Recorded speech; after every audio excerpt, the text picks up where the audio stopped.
આજે 14 માર્ચના રોજ સવારે 11:30 કલાકે MN કોલેજ વિસનગર ખાતે વાર્ષિક એવોર્ડ સેરેમનીનો ભવ્ય કાર્યક્રમ આયોજિત કરવામાં આવ્યો હતો। સમારોહ દરમિયાન શૈક્ષણિક, રમતગમત અને સાંસ્કૃતિક ક્ષેત્રે ઉત્તમ સિદ્ધિ મેળવેલા કુલ 225 વિદ્યાર્થીઓને સન્માનિત કરવામાં આવ્યા હતા, જેમાંથી 11 પ્રતિભાશાળી વિદ્યાર્થીઓને ગોલ્ડ મેડલ એનાયત કરવામાં આવ્યા છે।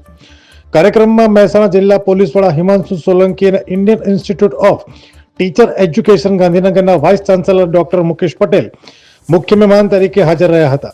મહેમાનોએ વિદ્યાર્થીઓને શિસ્ત, ઉન્નત લક્ષ્ય અને નૈતિક મૂલ્યો સાથે જીવનમાં આગળ વધવા પ્રેરણા આપતું ઉદ્બોધન કર્યું હતું। કોલેજના આચાર્ય ડોક્ટર RD મોડ દ્વારા મહેમાનોનું સ્વાગત કરવામાં આવ્યું હતું। સમારોહ દરમિયાન આર્ટ્સ અને સાયન્સ વિભાગના પ્રથમ ક્રમે રહેનાર વિદ્યાર્થીઓને ગોલ્ડ મેડલ અને શિલ્ડ આપી સન્માનિત કરવામાં આવ્યા હતા। ઉપરાંત યુનિવર્સિટી અને રાજ્ય કક્ષાએ કોલેજનું ગૌરવ વધારનાર રમતવીરોને પણ બિરદાવવામાં આવ્યા હતા।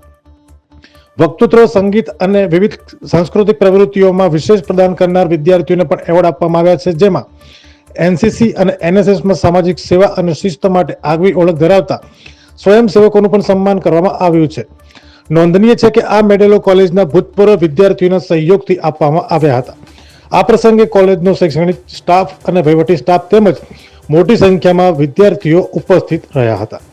અમે તમને આપીશું પળે-પળના સમાચાર। જો તમે અમારા નિર્ભય માર્ગ ન્યૂઝ ચેનલને સબસ્ક્રાઇબ કર્યું નથી તો અત્યારે જ નીચે આપેલા આઇકોન બટન પર ક્લિક કરીને સબસ્ક્રાઇબ કરો અને શેર કરવાનું ભૂલશો નહીં।